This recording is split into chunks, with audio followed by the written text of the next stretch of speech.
Saudaraku yang kekasih di dalam Tuhan Yesus Kristus, saya sungguh senang sekali kita boleh berjumpa lagi di channel saya, ya, V. Hamdani.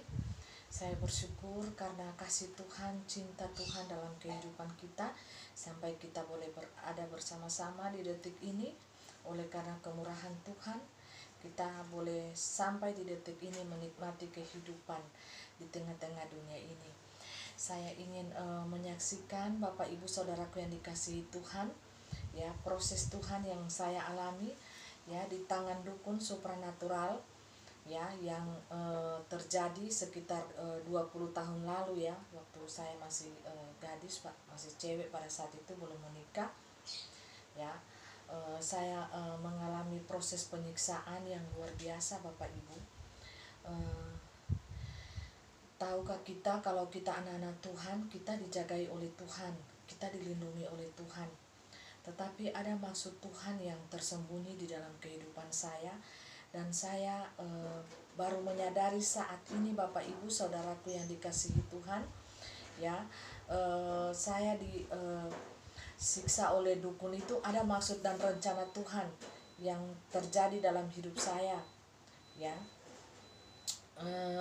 Waktu itu saya sedang berjalan-jalan dengan mami saya, ibu saya, dan dukun itu, paranormal itu, ya, melihat saya, dan mereka mengatakan bahwa, ya, seorang bapak-bapak, kami ketemu di pertokoan itu, ya, melihat saya, dan dia berkata bahwa ada sosok putih yang ada di badan saya ini, ya. Dia mencegat kami, ya, pada saat itu kami lagi sedang berjalan, ya, di trotoar di pertokoan itu. Dia mengatakan, ibu berhenti dulu, ya, stop. Saya melihat anak ibu ini tidak berjalan di tanah, tetapi melayang, ya. Ada sosok putih di dalam badan anak ibu ini, ya, yang saya lihat. Saya ingin mengeluarkan sosok putih itu yang menunggu di dalam badan anak ibu ini. Saya ingin mengeluarkan sosok itu, ya. Jadi ibu saya itu langsung tensinya naik, ya. Dia langsung lihat kaki saya, dia bilang, loh, bapak ini mengatakan anak saya kok tidak jalan di tanah, ini buktinya kakinya ada di tanah, ya, berjalan di atas tanah. Kenapa bapak ini bilang anak saya melayang, tidak berjalan di tanah? Apa dia hantu atau setan? Nah, begitu ibu saya tahu. Ibu saya darah tinggi, ya, orangnya suka darah tinggi, dan ceplos-ceplos kalau ngomong, ya, langsung dia itu marah, ya, kepada bapak itu. Kenapa bapak itu ngomong seperti itu, ya, kepada anak saya? Nah, jadi bapak itu rupanya memiliki ilmu kebatinan, ya. Dia bisa melihat dan menembus, ya, menembus alam supranatural itu. Dia bisa melihat, dan dia mengatakan, sabar, bu, saya cuma bilang anak ibu ini tidak berjalan di atas tanah, melayang, ya, ada sosok putih di dalam badan anak ibu ini. Mau tidak saya ingin mengeluarkan sosok itu, supaya sosok itu keluar dari badan anak ibu ini, ya. Dia tidak tinggal di badan anak ibu ini. Makanya anak ibu ini, ya, kalau dia berjalan itu cepat, ya, kalau itu dibawa, seperti dibawa, kayak dibawa roh anak ibu ini, supaya tidak diganggu. Begitu percakapan yang terjadi pada saat itu, ya, sore itu. Dan ibu saya ini kan, ya, pada saat itu mempercayai dukun-dukun itu, ya, dan paranormal itu, ya, orang yang memiliki ilmu kebatinan, apa, ya, segala macam hal-hal seperti begitu, mistik. Ibu saya mempercayai hal itu, dan dia mengatakan, oh iya, kalau bapak mampu ingin mengeluarkan sosok putih itu, dan bapak mampu, ya, supaya tidak mengganggu juga anak saya ini, ya, silakan, di mana rumahnya, ya. Bapak itu langsung bilang, ya, kalau ibu mau, ya, anak ini harus menginap di rumah saya, ya. Dia kasih alamatnya, dan ibu saya mempercayai itu, dan dia mengantarkan saya ke rumah bapak tersebut dengan sepenuh hatinya, ya, supaya sosok putih itu bisa dikeluarkan, katanya, dari badan saya. Nah, lanjut cerita, dari situlah mulai proses-proses penyiksaan yang saya alami, Bapak Ibu. Penyiksaan secara fisik, ya, penyiksaan secara badan saya, ya, khususnya di situ mulai saya alami dari proses itu. Karena apa? Mereka mengatakan bahwa kalau sosok putih ini tidak keluar dari badan saya, maka tubuh saya ini akan disiksa oleh mereka ini sedemikian rupa, Bapak Ibu. Jadi saya lah yang mendapatkan penyiksaan itu, dan mereka mengatakan bahwa kamu itu harus percaya kami. Ya, dia bilang, kamu harus mempercayai kami. Kalau kamu tidak percayai kami, maka kami akan menyiksa kamu, ya. Menyiksa kamu sedemikian rupa. Jadi Bapak Ibu Saudaraku yang dikasihi Tuhan, ya, setiap kali sebelum penyiksaan itu saya ditanya dulu ya dengan satu pertanyaan. Ya, apa kamu percaya kami atau percaya Tuhanmu? Ya, percaya Tuhanmu itu percaya Tuhan Yesus Kristus, ya, Nabi Isa dan Maryam. Dan saya berteriak, aku percaya Tuhan Yesus, aku cinta Tuhan Yesus, tolong aku, tolong saya Tuhan, tolong. Nah, begitu-begitu, karena saya telah melihat ya penyiksaan itu di depan mata saya. Ya, mereka akan menyiksa saya, dan mulailah penyiksaan-penyiksaan itu. Tetapi sebelumnya Bapak Ibu Saudaraku yang dikasihi Tuhan, ada 3 hal mereka melarang saya, anti mereka ya, terhadap anak-anak Tuhan, ya, hamba Tuhan. Anti setan ini ya ada 3, yaitu yang pertama, jangan bawa Alkitab. Mereka mengatakan kalau datang ke rumah kami, ke sini jangan pernah membawa Alkitab, ya, membawa kitab suci, maksudnya Alkitab ini ya, jangan. Nah, untuk itu baju saya, tas saya itu diperiksa sebelum masuk ke rumah mereka itu, jangan ada bawa Alkitab. Yang kedua, tidak boleh berdoa memuji Tuhan. Yang ketiga itu tidak boleh masuk gereja. Nah, ada 3 hal itu yang saya harus patuhi supaya saya bisa berada di rumah dukun tersebut. Nah, dan oleh sebab itu, karena larangan itu ya, dan dari kecil saya itu mempercayai hanya firman Tuhan, Alkitab ya, dari sekolah minggu. Untuk itu Bapak Ibu Saudaraku yang dikasihi Tuhan, ya, iman anak sekolah minggu itu dari anak-anak itu ya, kita harus menumbuhkan iman mereka dari sejak kecil. Dan iman itu akan membawa kita ya menjadi kuat ya di saat-saat terjepit, di saat-saat kita menderita. Ya, iman kita itu akan bertumbuh ya dari sejak anak-anak. Ya, mereka mengetahui ya, anak-anak sekolah minggu itu jangan dikira anak-anak ya yang suka bermain, guru sekolah minggunya mengajar, mereka bermain. Ya, itu ciri khas anak sekolah minggu. Kita sebagai guru sekolah minggu, kita tidak boleh emosi atau marah kepada mereka, tetapi pada saat bermain atau duduk diam mereka, kita menceritakan kebenaran firman Tuhan itu dengan cerita-cerita yang menarik, kita rangkum ya, dan mereka itu tetap mereka mendengar firman itu, bertumbuh dari pendengaran. Oleh dan sebab itu akan tertanam di hati itu dan akan membuahkan hasil pada saat di detik-detik yang sangat menyakitkan ya. Firman itu akan menguatkan, menghibur kita ya Bapak Ibu Saudaraku yang dikasihi Tuhan. Dia sebagai penolong di dalam hidup kita ya, di saat kita mendapatkan siksaan ya, beban hidup yang berat, maka firman Tuhan itu akan menolong kita, menopang kita, menghibur dan menguatkan kita. Jadi Bapak Ibu Saudaraku yang dikasihi Tuhan, dari sejak sekolah minggu saya itu hanya percaya Tuhan Yesus Kristus ya, dan firman Allah, Alkitab, karena itu yang diajarkan setiap sekolah minggu ya oleh guru sekolah minggu. Itu tertanam betul di hati saya sampai saya remaja ya. Pada saat itu berkisar 14 tahun saya di tangan para dukun itu ya, mereka menyiksa saya.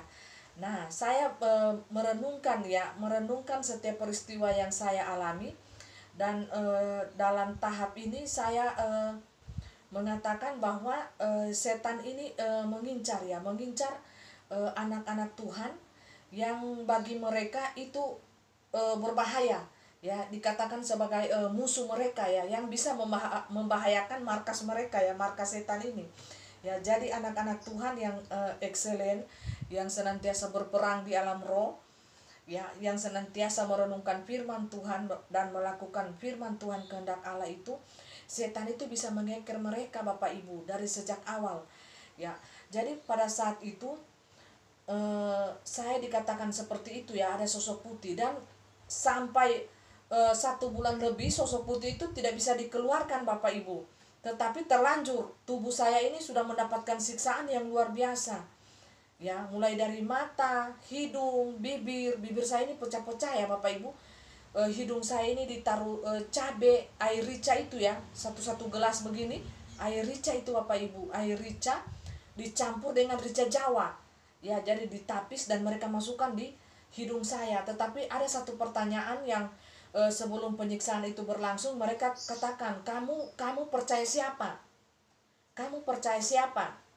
Percaya Tuhanmu atau percaya kami? Kalau kamu percaya kami tidak akan menyiksa kamu.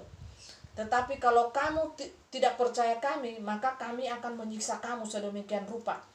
Nah, jadi ada pimpinan dukun pada saat itu ya, yang dari Makassar.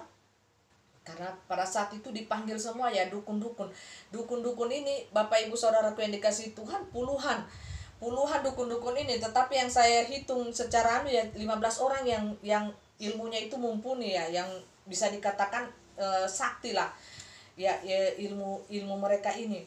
Jadi ada satu pimpinan mereka itu langsung mengatakan, siksa dia sedemikian rupa ya. Jadi sela-sela jari saya ini disiksa ya, pakai pensil itu ya, dikocok-kocok gini ya pensil itu, dan melepuh semua ini, melepuh jari-jari saya, sehingga pada saat itu jari-jari kaki, tangan saya tidak bisa lagi memegang benda apapun karena sudah melepuh, luka ya. Dan kaki saya tidak bisa jalan juga.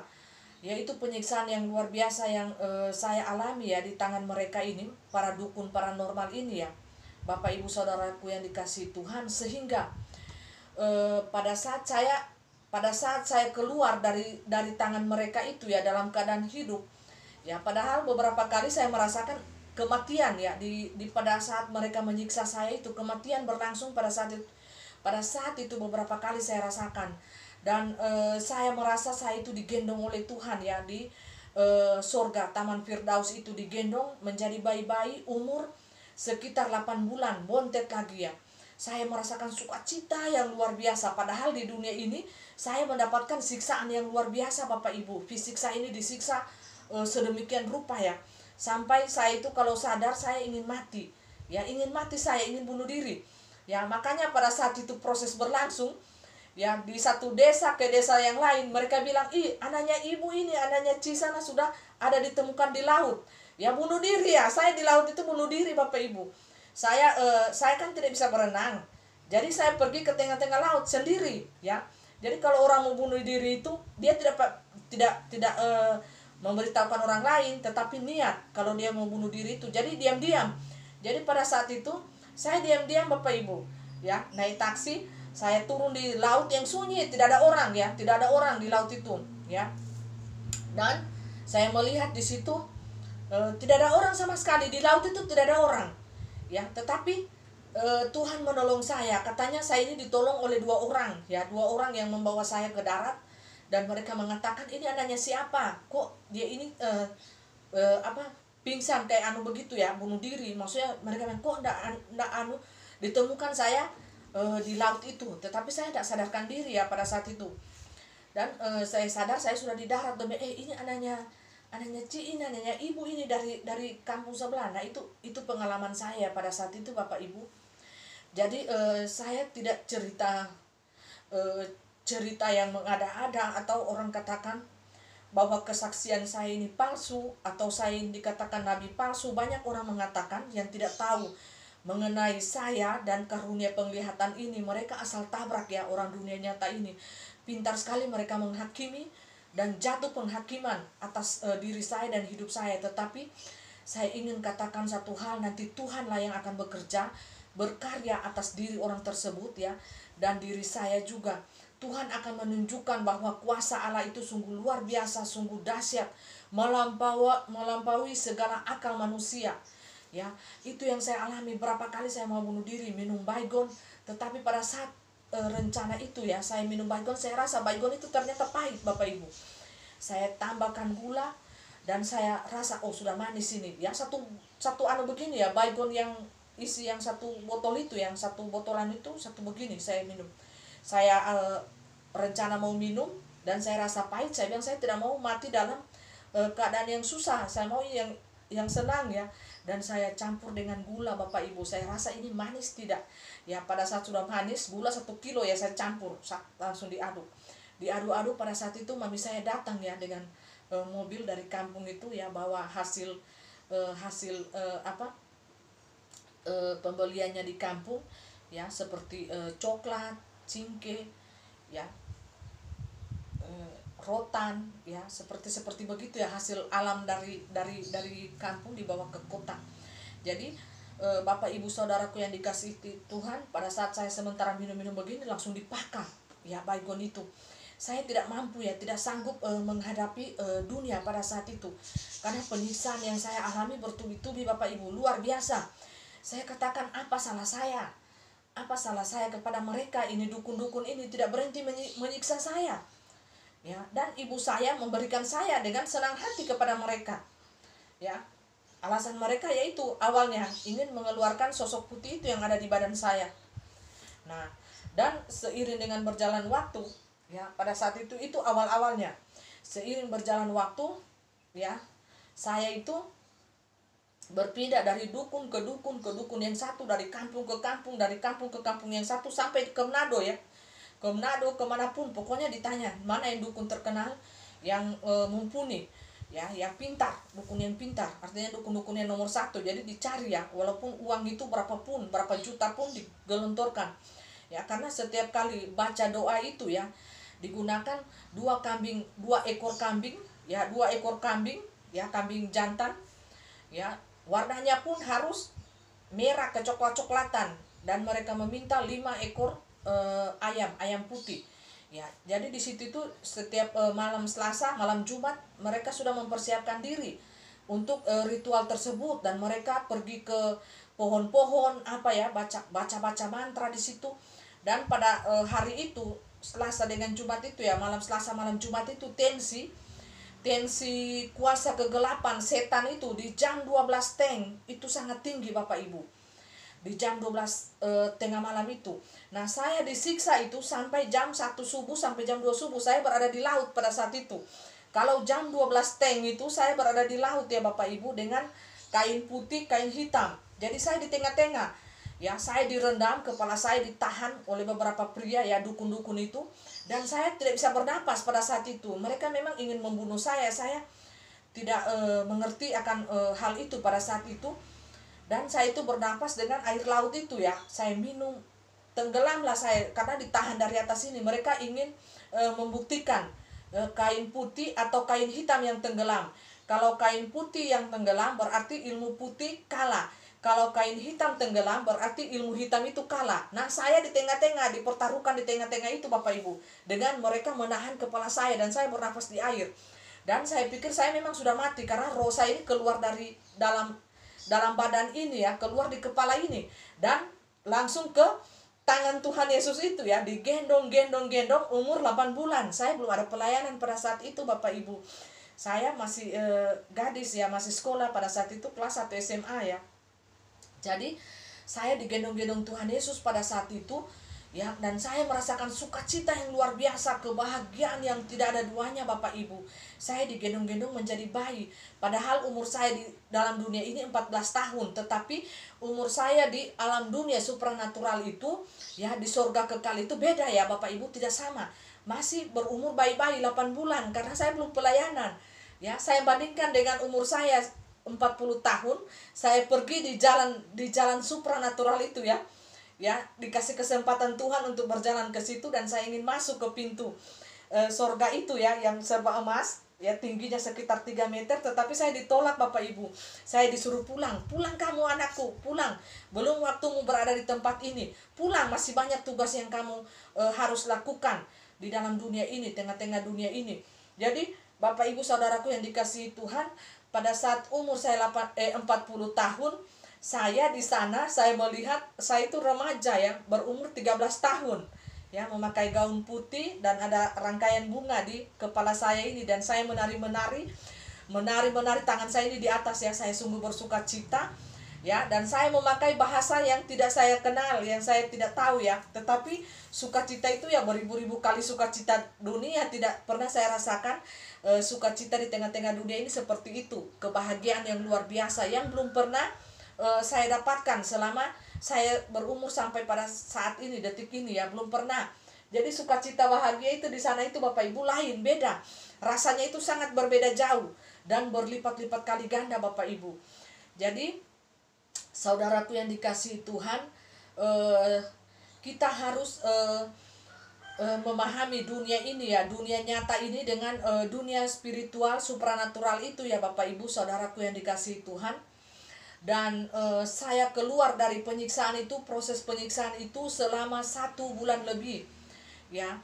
Dan saya mendapati bahwa tubuh saya ini penuh luka-luka ya Bapak Ibu. Kuku-kuku ini terangkat, ya. Bibir saya ini sampai saya itu diinfus ya, ada 1 minggu masuk rumah sakit, tidak bisa makan apa semua dan lumpuh, ya. Dan lidah saya ini pada saat itu, ya, keluar batu, 3 biji batu, ya, dengan bersumur darah, ya.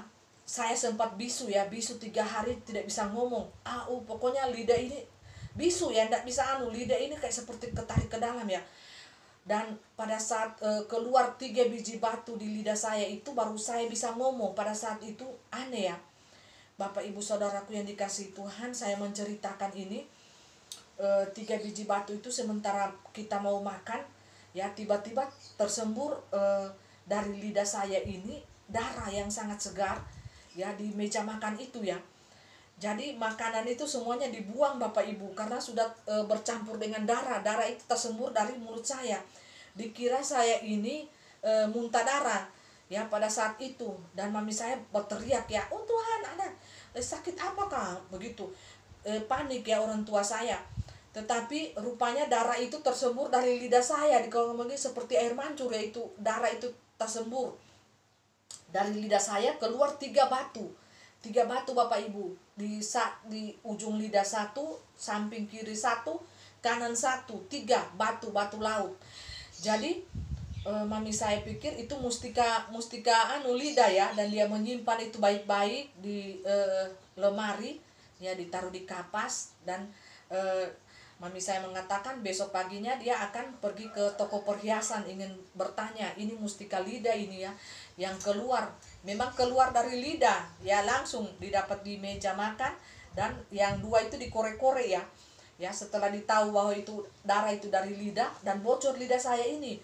Tetapi yang anehnya Bapak Ibu, seketika itu juga langsung sembuh. Itu seperti tidak masuk di akal ya, seperti rambut saya ini keluar mau sampai 2 meter ya, ditarik-tarik geli ya di kaki saya ini. Saya lumpuh Bapak Ibu, ditarik geli ya, orang cabut tidak ada habis-habisnya, sampai heran-heran ya, gondah habis-habis. Dan di leher saya ini keluar kerang-kerang laut ya Bapak Ibu, sekitar 10-15 kerang, yaitu modelnya ada yang panjang, ada yang bulat, sampai bocor leher saya ini. Tetapi setelah diusap ya, keluar darah, bocornya begini lubangnya. Ya, itu kerang-kerang itu berjalan ya, ditaruh piring itu pakai garam dengan air, dan kerang itu berjalan satu-satu. Nah, itu saya tidak bisa makan Bapak Ibu, cuma bisa minum air, dikasih air di sendok dengan bubur sun, ya, supaya saya dapat bertahan hidup. Ya, itu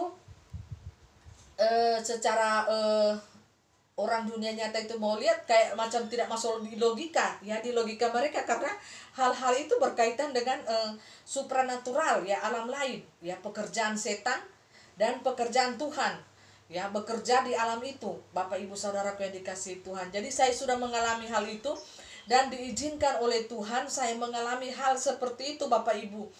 Saya pada saat itu di tangan dukun itu ya, mereka paksa minum darah ya, darah ayam itu ya. Jadi ayam itu dipotong di atas kepala saya, dan leher saya ini dicekik. Kalau saya tidak minum ya, mereka akan mencekik leher saya ini sampai saya itu telan ya darah itu. Dan saya berteriak, "Darah Yesus Tuhan, tolong saya Tuhan."